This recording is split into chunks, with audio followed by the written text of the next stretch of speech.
a Deus por esse momento de louvor, de adoração, momento de entrega dos dízimos e das ofertas, e suplicar a iluminação do Espírito Santo para a exposição desta noite. Oremos ao Senhor. Ó Deus, te adorar, te louvar, como a tua igreja o faz, é ter um vislumbre do céu, um vislumbre da eternidade. Sabemos que um dia isso será para sempre. Mas até esse dia chegar, que o Senhor nos mostre o caminho que devemos seguir. Mostra, por meio da tua palavra, os valores e a lealdade que devemos ter para com o teu reino, Senhor. Ó Deus, nós te agradecemos por esses momentos preciosos. Te agradecemos pelos dízimos e pelas ofertas alçadas. Sabemos que, em última instância, é o Senhor quem cuida de nós. Agradecemos e suplicamos a iluminação do Espírito de Deus, do Espírito do Senhor, para que nós aprendamos tudo aquilo que a tua palavra tem para nós hoje. Fica conosco, em nome de Jesus. Amém.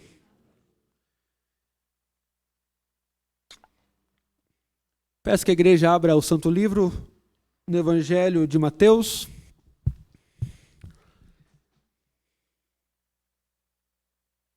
Evangelho de Mateus, hoje nós faremos a leitura do capítulo 6, dos versos 19 a 24.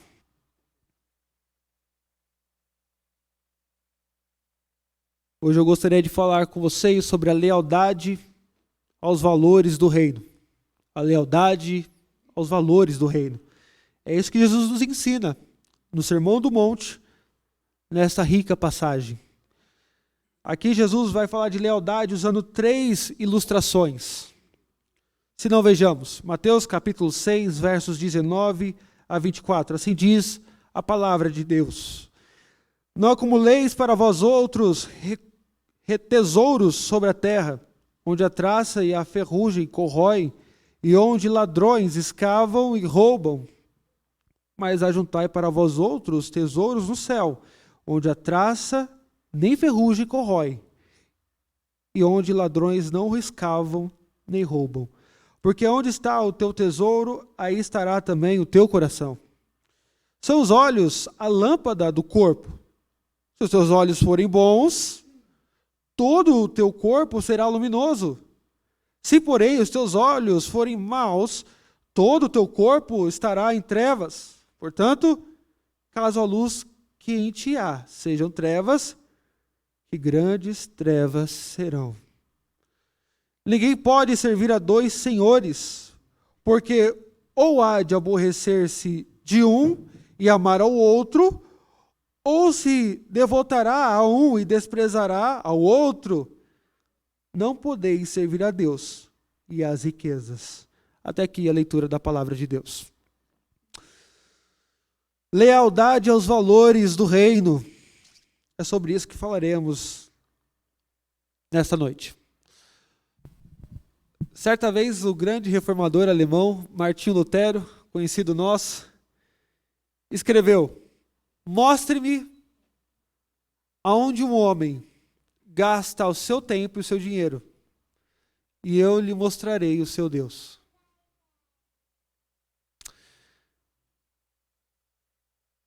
Aonde está o seu ídolo? Aonde está a sua lealdade? Nós cantamos louvores e hinos magníficos que encorajam o nosso coração. Hinos que mostram o dever de nós adorarmos única e exclusivamente o nosso Deus.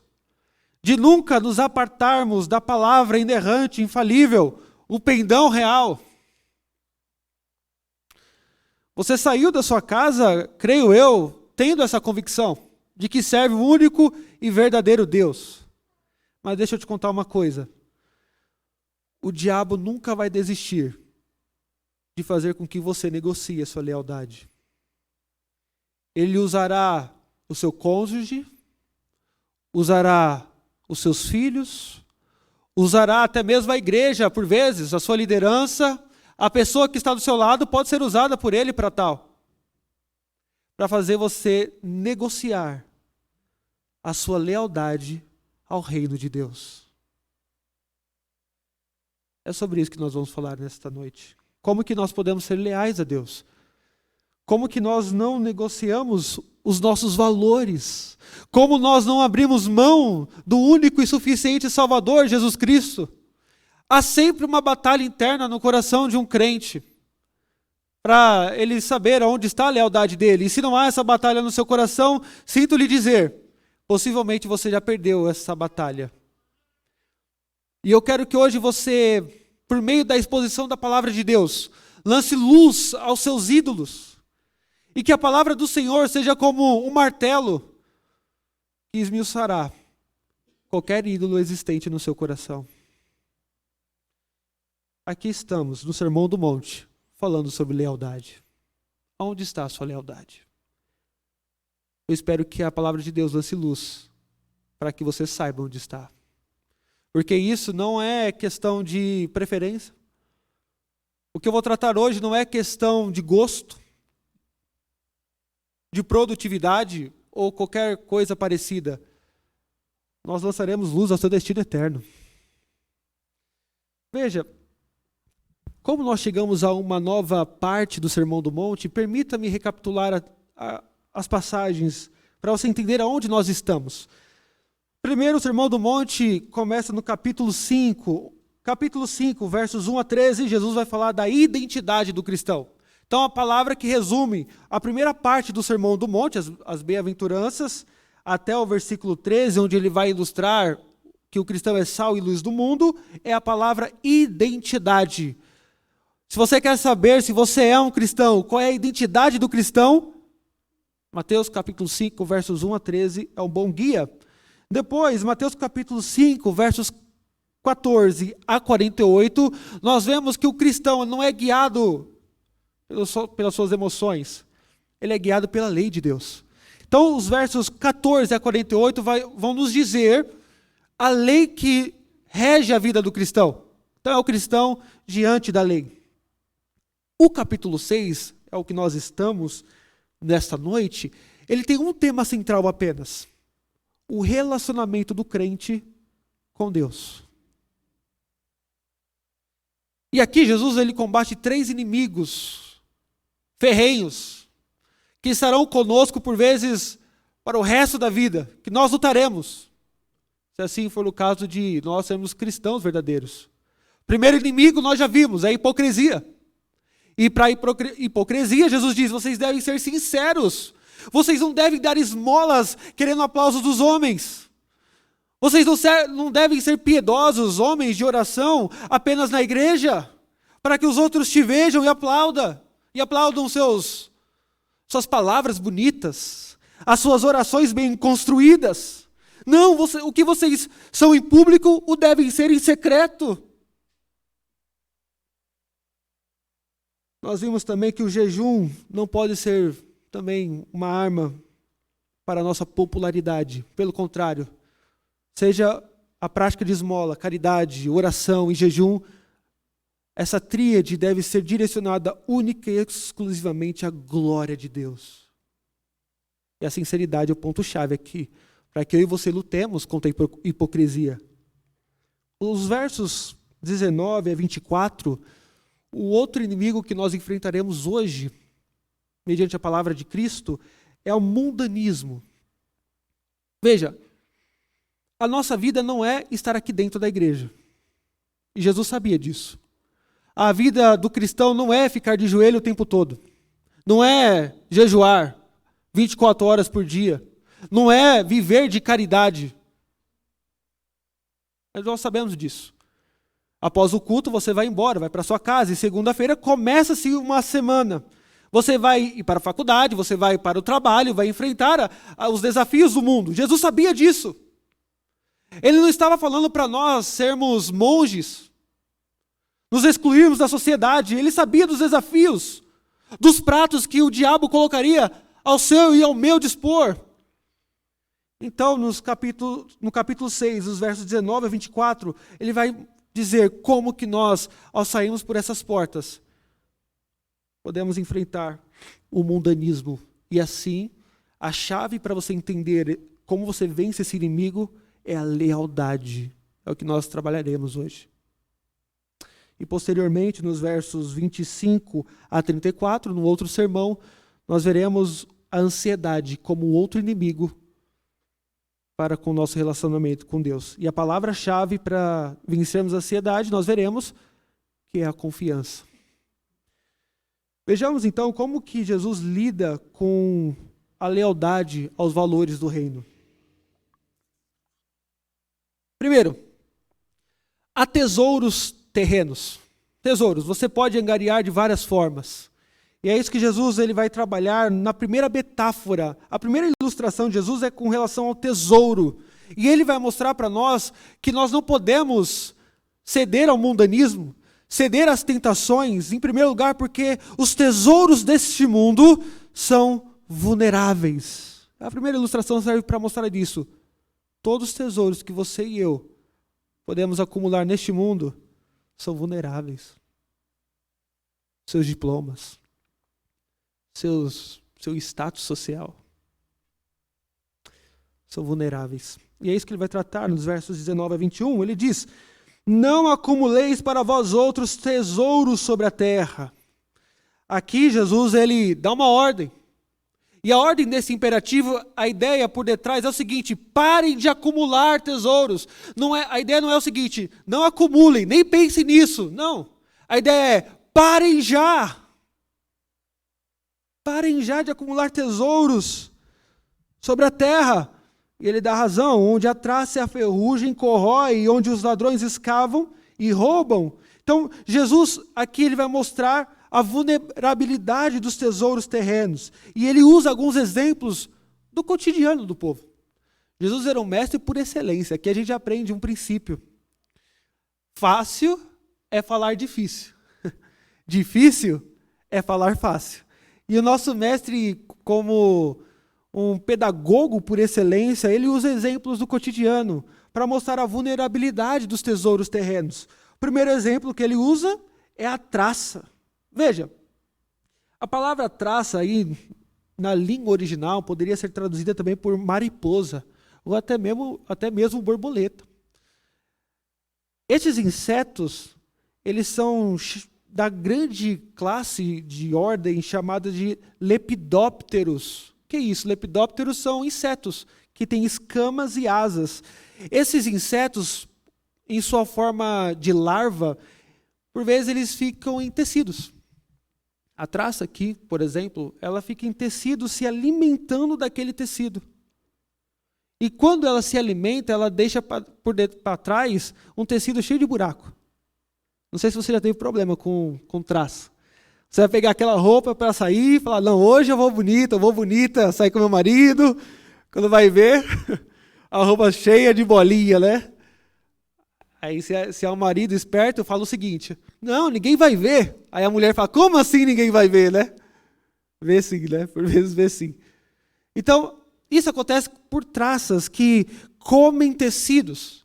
E Jesus está dizendo: olha, vocês não podem acumular roupas caras, por exemplo, porque naquele tempo não era como hoje, que você abre o guarda-roupa e lá está cheio de roupas, e você olha e fala: estou sem roupa para ir à igreja hoje. Naquela época não era assim. Uma família muito rica, por vezes, tinha 3 a 4 trocas de roupa. Então, roupas naquela época era algo de ostentação. E aquilo que por vezes era símbolo de ostentação, no mundo antigo, Jesus olha e fala: uma pequena traça pode corroer e acabar com isso. Vocês lembram por exemplo, de Acã? Acã foi tentado, lá em Josué, capítulo 7. Você vai ver que um homem chamado Acã, ele é tentado a pegar dos despojos do povo de Jericó uma capa babilônica. E assim trouxe grande desgraça para sua família. Porque naquela época roupas eram caras, caríssimas. Veja, a cena da crucificação. O Filho de Deus está sendo morto inocentemente. E ali você vê soldados tirando sorte para pegar a sua túnica. E eles estavam se importando com quem estava sendo morto. mas sim para com sua roupa, porque as roupas eram símbolo de realeza no mundo antigo. Segundo exemplo, Jesus também fala da ferrugem. O contexto aqui não é apenas de corrosão de metais. A palavra para ferrugem aqui é uma palavra muito difícil de ser traduzida. A ideia que é: não acumuleis tesouros que podem ser comidos. Porque naquela época, tanto as roupas não tinham um guarda-roupa, ficavam expostas na casa, e a casa por vezes tinha um cômodo só. Então, é muito comum no mundo antigo você ver imagens retratando como ratazanas destruindo uma fazenda, por exemplo. Naquela época, uma casa estava suscetível à entrada de insetos, animais, ratos e etc. Então, aquilo que a pessoa por vezes tinha de grande valor era rapidamente destruído.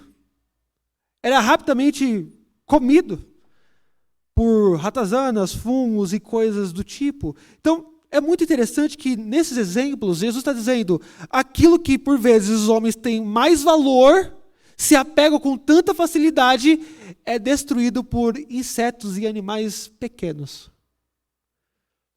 De modo que uma criança consiga matar uma traça, uma mariposa, por exemplo, um rato. Coisas que, por vezes, roubam o nosso coração. Já percebeu isso? Podem ser perdidas por coisas pequenas demais. Às vezes, quando Jesus fala de perda de tesouro, um judeu poderia pensar em uma tempestade. Poderia pensar, não sei, num incêndio. Mas Jesus está dizendo: não! Os tesouros que vocês têm podem ser tomados por pequenas coisas. E ele prossegue dizendo: onde a traça e a ferrugem corrói, onde ladrões escavam e roubam. Como assim escavam? As casas daquele período eram construídas com barro cru. Então era comum assaltantes escavarem mesmo a parede, para demolir a casa e roubar o que ali havia. Ou ele esperava o homem ir trabalhar, ou a mulher ir pegar a água, e a casa estava vazia, ele escavava por detrás, para roubar o tesouro ou as posses que ali estavam. E Jesus está dizendo: olha a vulnerabilidade das coisas que vocês têm. Se aquilo que vocês têm não pode ser destruído, pode ser roubado. Em contraste, Jesus diz, verso 20: mas ajuntai para vós outros tesouros no céu, onde traça nem ferrugem corrói, onde ladrões não escavam nem roubam. Porque onde está o seu tesouro, o teu tesouro, aí estará também o teu coração. Veja o contraste que Jesus está dizendo aqui. Tesouros no céu pode ser muito bem entendido com a salvação, o relacionamento com Deus, que é o contexto do capítulo 6. Jesus está dizendo: vocês não podem viver para as coisas deste mundo, porque há um perigo de tudo que você possui, possuir você também.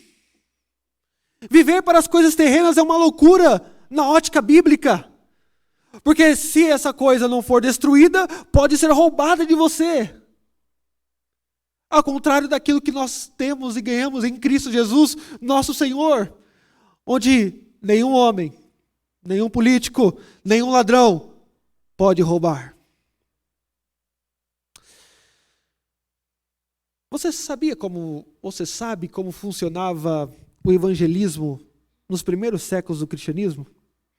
Antes da religião cristã se tornar a religião do império com Constantino, você sabe como funcionava o evangelismo naquela época? Deixe-me refrescar a sua memória. E aí eu quero que você veja o contraste dos nossos irmãos e nós nos dias de hoje. Para que entendamos se o nosso coração está nos tesouros vulneráveis deste mundo. Veja, naquela época haviam descrentes, e então chegava um crente e dizia: a mensagem que eu tenho para te dizer hoje pode te dar a vida eterna, te fazer um filho de Deus. Neste exato momento a ira de Deus está sobre você, você é um filho da ira. Mas se você crer no sacrifício de Jesus Cristo, nosso único Redentor, a sua história pode mudar e você pode começar a gozar da vida eterna, nesta vida e na do porvir. Contudo, isso te custará tudo. Vai custar os seus status sociais. Vai custar, por vezes, o amor da sua família. Vai custar, por vezes, o seu emprego, a sua reputação. Pessoas vão te perseguir por causa disso, por causa desta decisão que você tomou. E você poderá ser levado à morte. E morrer sem glória. Você pode crer em Cristo e ter a vida eterna, mas isso te custará tudo. Jesus disse isso em João 16, o seu último pronunciamento aos discípulos antes de ir para a cruz. 16, versos 18 e 19, Jesus diz aos apóstolos: se o mundo vos odeia, sabei que primeiro do que a vós outros me odiou a mim. Se vós fosseis do mundo, o mundo amaria o que era seu. Como todavia não sois do mundo, pelo contrário, dele vos escolhi, por isso o mundo vos odeia. Assim eram os nossos irmãos. Eu quero que você veja o contraste. Naquela época não é que nem hoje. Você nunca falou de Cristo para a pessoa do seu serviço. E ela vem para você e diz: eu tenho um conflito com o meu casamento.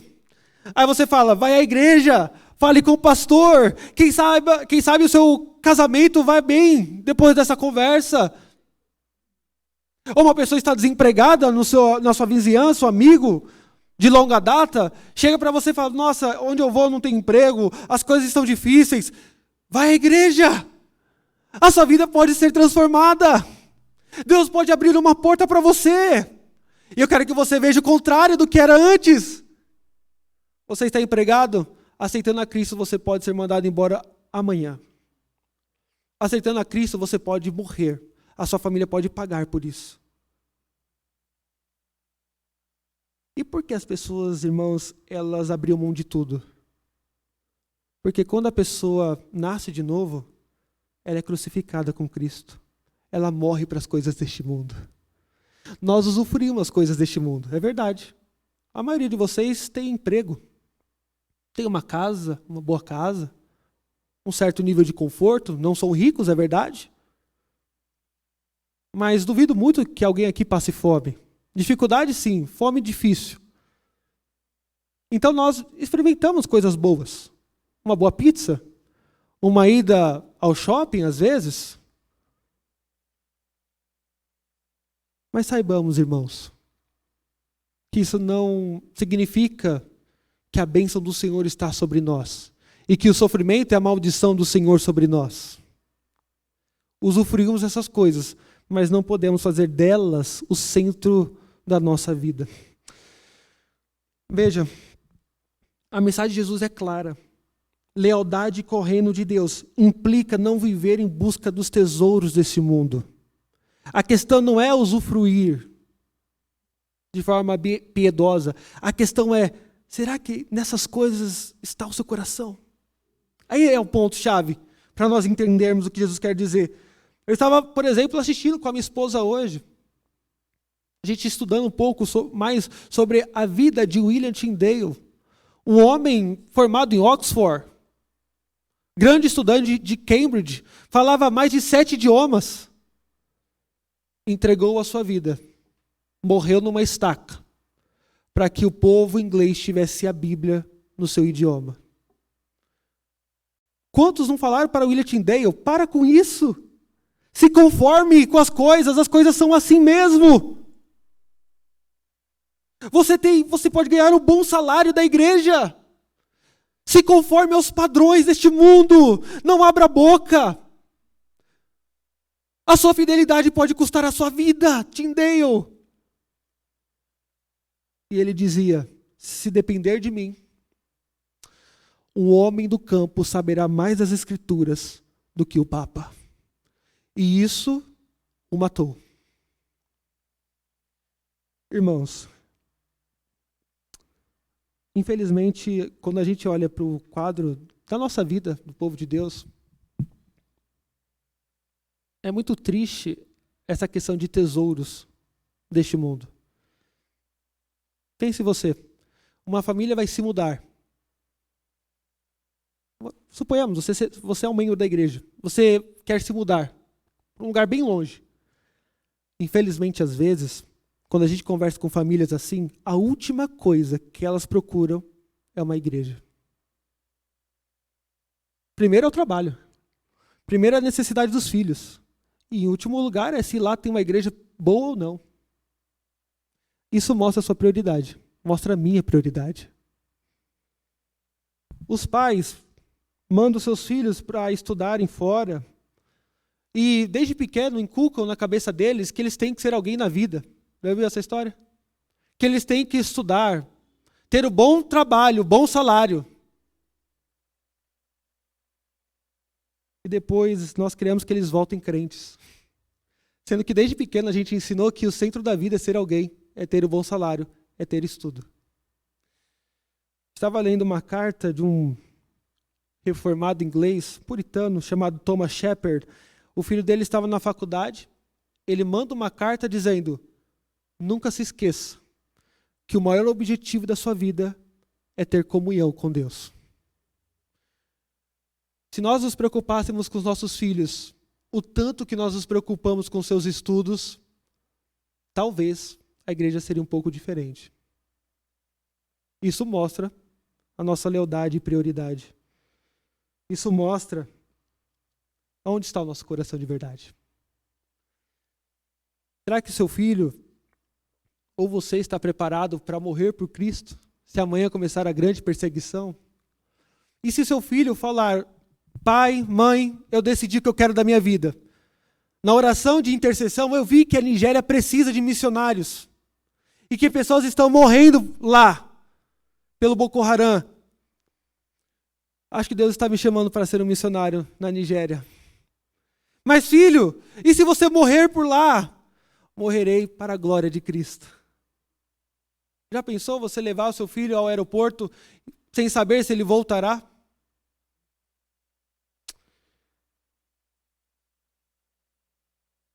Bênçãos temporárias, irmãos, um dia vão acabar. O conforto que nós temos hoje, em alguma medida, no Ocidente, saiba que é temporário, irmãos. Nós estamos neste mundo como peregrinos. Um dia nós desfrutaremos de todas as bênçãos de uma terra restaurada. Mas não é agora. Não é agora. É quando Cristo voltar. Então estejamos prontos para que no dia que as bênçãos que nós tivermos neste mundo forem embora, estejamos prontos para sofrer por Cristo. Então, em primeiro lugar, porque nós devemos ser leais a Deus? Porque os tesouros deste mundo são temporários. Segundo, nós veremos que o mundanismo, ele nos traz cegueira espiritual. E por isso nós devemos ser fiéis a Deus, para que não sejamos cegados por este mundo. Assim diz as Escrituras, verso 22. São os olhos a lâmpada do corpo. Se os teus olhos forem bons, todo teu corpo será luminoso. Se, porém, os teus olhos forem maus, todo o teu corpo estará em trevas. Portanto, caso a luz que em ti há sejam trevas, que grandes trevas serão. O corpo aqui é a pessoa como um todo, representado por uma sala, que a linguagem parece que nosso corpo é uma sala, e os olhos são aquilo que ilumina essa sala. É comum nas Escrituras a ideia de você fixar o olhar em algo ser correlacionada ao nosso coração, que é o centro do nosso ser. Então, quando Jesus fala de olhar aqui, ele está dizendo aonde a sua vida está concentrada. O adjetivo usado por bom, se os seus olhos forem bons, pode ser também traduzido como sincero, leal, de uma lealdade não dividida. Jesus está dizendo que o mundanismo, que faz com que coloquemos o nosso coração nos tesouros deste mundo, faz com que nós percamos a interpretação correta da realidade. A ideia é o seguinte: se o seu coração estiver neste mundo, nos seus status, naquilo que você tem, no orgulho, você terá uma visão em trevas da realidade, uma visão doente. Você não conseguirá enxergar a Deus sobre todas as coisas. Deixa eu explicar para você, trazendo uma ilustração. Quando nós éramos crianças, não sei se ainda existe hoje isso, normalmente no primário, se não me engano, há um dia do exame de vista. Então você faz fila, aí tem um profissional ali, ele chama criança por criança, coloca assim um quadro à nossa frente e fala: você está enxergando aqui? Tô, é um Z, é a letra D. E essa linha você enxerga? Mais ou menos. E a outra, já não enxergo tanto. Está embaçado. Estou com problema. Da mesma forma, o texto aqui nos faz perguntar: como que você tem enxergado a realidade à sua volta? O que tem sido prioridade para você? No momento em que nós tiramos a visão do único Deus, da luz do mundo, tudo se torna trevas ao nosso redor. E qual é a aplicação prática disso? Você chama de bom o que é mal, e chama de mal o que é bom. Por isso que Jesus diz que a luz, ou seja, seu olhar, se o seu olhar for de trevas, a ideia é que você estará perdido. Não saberá distinguir o bom do mal. Deixa eu contar uma história para vocês, de um pastor conhecido e amigo. Ele foi a uma igreja pastorear, recentemente ele entrou na igreja, e ele era novo ali. Então, quando o pastor entra numa igreja e ele é novo, não cresceu com aquela comunidade, demora um tempo para ele saber quem é quem. Então, infelizmente, aconteceu de um jovem morrer, um jovem da igreja. Ele estava surfando num domingo à tarde.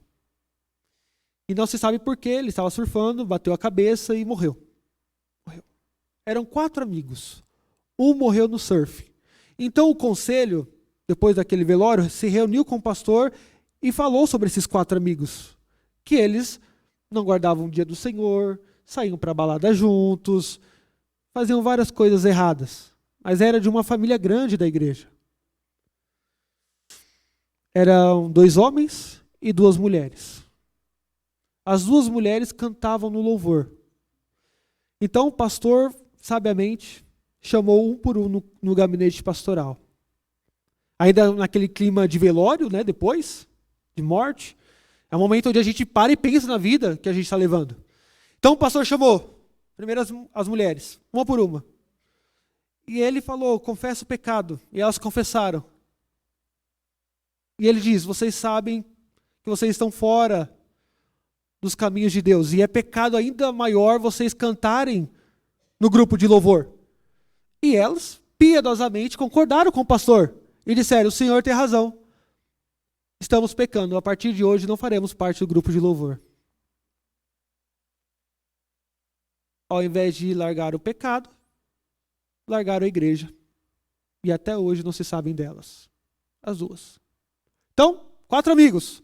Um morreu, as 2 abandonaram a fé. Sobrou um. O pastor chamou: confessa o teu pecado. E ele confessou. E ele disse: a igreja vai te disciplinar. E isso é bom para você, porque você vai ser pastoreado pela igreja. Nós não vamos abrir mão de você. O conselho te acompanhará. Eu, como seu pastor, te acompanharei também. E ele foi disciplinado pela igreja, pelos pecados que havia cometido. Passou-se um tempo, ele foi restaurado. Hoje é um presbítero, pai de 2 filhas, e é uma bênção para a igreja do Senhor. Veja como que é diferente quando a luz que é em nós é luz de verdade. Enquanto uns abandonam a fé para viver na imoralidade, outros aceitam a disciplina do Senhor, são tratados pela igreja e mudam de vida. quando a luz que é em nós, na verdade, é treva, nós não conseguimos enxergar dessa maneira. Há uma cegueira espiritual. Certa vez um grupo americano, missionários também, foram falar com uma igreja instalada num país semelhante à Nigéria, do Oriente Médio, na verdade do Oriente Médio, que estava enfrentando uma perseguição dos islâmicos. E eles mandaram uma mensagem dizendo: estamos orando por vocês, porque nós queremos que Deus haja com misericórdia. Sabemos que o sofrimento de vocês é grande. E eles responderam para a igreja dos Estados Unidos: nós também estamos orando por vocês. Ainda mais, porque vocês correm um risco maior do que nós. Porque nós, semelhante àquela igreja que a gente acabou de ver, sabemos quem de fato é o nosso inimigo. Vocês não. Nós do Ocidente não sabemos, irmãos. Nós, por vezes, vivemos numas trevas espirituais. Nós não sabemos distinguir o que é bom, o que é ruim, o que é mundano, o que não é. Nós perdemos aquilo que os nossos pais nos trouxeram, que é uma visão integral da vida cristã. Sabe, se você fosse falar para um reformado do século XVI assim, como que é o seu trabalho secular? Ele vai falar: não sei o que você está falando. Isso a gente perdeu de vista e precisamos recuperar. Para os puritanos, em especial os reformados, eles diziam o seguinte: o solo da minha mecânica, o solo da minha padaria é tão sagrado quanto o solo da igreja. Não há dicotomia. Da mesma forma que eu adoro a Deus na igreja, eu devo adorar no meu trabalho. Eu devo ser um crente integral. Mas para aqueles que são cegos, isso é loucura. Os nossos pais nos ensinaram que se Deus é Deus sobre todas as coisas, Ele deve ser adorado em todos os momentos, em todos os lugares. Não cedamos ao mundanismo, porque o mundanismo vai te cegar, cedo ou mais tarde. E por fim, não devemos ceder ao mundanismo e sim ser leais aos valores do reino, porque o mundo tende a nos escravizar. Então, primeiro, nós vimos que os tesouros são temporários, são vulneráveis. Vimos também que o mundo nos dá cegueira espiritual. E em terceiro lugar, nós veremos que o mundo nos escraviza. Se não vejamos, último verso, verso 24. Ninguém pode servir a dois senhores, porque há de aborrecer-se de um e amar ao outro. Ou se devotará a um e desprezará ao outro. Não podeis servir a Deus e às riquezas. Veja que o homem que pôs o seu coração no lugar errado, nos tesouros desse mundo, e tem uma direção envolta de trevas, esse homem também tem a sua vontade escravizada. Esse homem não é um ser livre. Esse homem ele é possuído por Mamon, pelas riquezas deste mundo. Este homem mostra que o seu verdadeiro Deus é a riqueza. E para você servir a riqueza, note que não precisa você ser rico. Um pobre pode ser muito bem viciado em riqueza. É aquela pessoa que gasta o que tem para ir a jogos, por exemplo. Toda vez ela faz aquela fezinha, entre aspas, né? E jogos de azar. Por exemplo, eu estava lendo, se vocês notarem, até salvei aqui. Veja, eu estava pesquisando os best-sellers mais lidos no Brasil. Note os nomes dos livros. Estou aqui com o site da Veja. Isso aqui foi atualizado no dia 8/6 de 2022. Veja os livros mais lidos pelos brasileiros. Primeiro livro, Napoleão Hill, Mais Esperto que o Diabo. O mistério revelado da liberdade e do sucesso. O poder do hábito. Por que fazemos o que fazemos na vida e nos negócios? Os segredos da mente milionária. 12 regras para a vida. Quem pensa, enriquece. Mindset, a nova psicologia do sucesso. Como fazer amigos e influenciar pessoas. O homem mais rico da Babilônia, e etc, etc, etc. Isso mostra uma nação completamente devota às riquezas, ainda que não seja rica. Eu quero que você veja exemplos como de Judas. Porque no dia que a riqueza tomar conta do seu coração, as garras deste pecado, saiba que ele vai te tratar como escravo. Porque a ideia aqui do texto de senhorio não é a ideia de patrão, é a ideia de escravidão mesmo. Ele vai te arrastar por onde quer que você for. Judas, por poucas moedas, traiu o Rei da Glória. Ao contrário de Paulo, Paulo chegou no momento da sua vida, você vê isso lá em Filipenses capítulo 3, verso 7, que ele diz que tudo que ele alcançou na vida, mérito pessoal, possessões terrenas, prestígios, de acordo com o olhar cristão, de acordo com Cristo, era refúgio para ele. Não era nada. Eram coisas que ele considerava como perda. Jesus disse que o homem rico, numa parábola, estava seguro, porque tinha guardado enorme riqueza. E ele diz, no Evangelho de Lucas, tolo, esta noite pedirão a tua alma, para quem você tem preparado, para quem será. Assim é aquele que entesoura para si mesmo, mas não é rico para com Deus. Paulo diz lá em 1 Timóteo, capítulo 6, verso 7, nada trouxemos para este mundo, e nada podemos levar dele. Irmãos, eu quero que você pense nesta noite que o materialismo que está à nossa volta, ele tende a nos cegar, a fazer com que o nosso coração seja depositado nas coisas, e as coisas passam a ser o nosso Deus e passam a nos possuir. Diz uma anedota de John Rockefeller, considerado o homem mais rico da história do mundo, homem que revolucionou o segmento do petróleo, diz que, ao falecer, perguntaram para o seu contador, quanto que Rockefeller deixou? O seu contador disse, Rockefeller deixou tudo e não levou um centavo. No seu caixão, saiba disso, só terá você. Mais nada. É o que certa vez eu ouvi um filósofo falando, no muito vou lembrar do dia que você nasceu e no dia que você morreu. Só. Por isso que prender o nosso coração nas coisas terrenas para Deus é uma loucura. Eu quero que você pense o seguinte, qual que é a religião que mais assombra o nosso coração nos dias de hoje? Qual é a maior religião que tem crescido volumosamente? Você pode pensar, o islamismo? Não é o islamismo. Tampouco o cristianismo. É o próprio materialismo.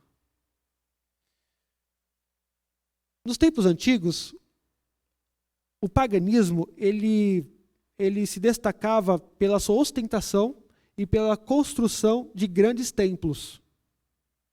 Então, se você fosse para a Grécia Antiga, você teria templos para Zeus, Atenas, Hércules e assim por diante. Hoje não é diferente. Quais são os grandes templos da nossa sociedade? Você já parou para pensar o tamanho do shopping de Itaquera?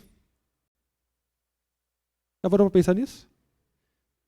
Um grande templo pagão, onde pessoas deixam, por vez de ir à igreja, para cultuar o consumismo. Veja que eu não estou dizendo que ir ao shopping é pecado, mas tem pessoas que o seu prazer está lá. Você já parou para pensar no tamanho de um estádio de futebol? Por que precisa ter tanto luxo? Por que precisa ser tão assombrosamente grande? Muito dinheiro envolvido. São os templos pagãos da nossa época. E se você viver para eles, eles vão dominar seu coração e te arrastar por onde quer que eles forem. Eu gostaria de encerrar o sermão de hoje falando de uma história real, de um pastor chamado Timothy. Ele foi ao JMC pregar alguns anos atrás.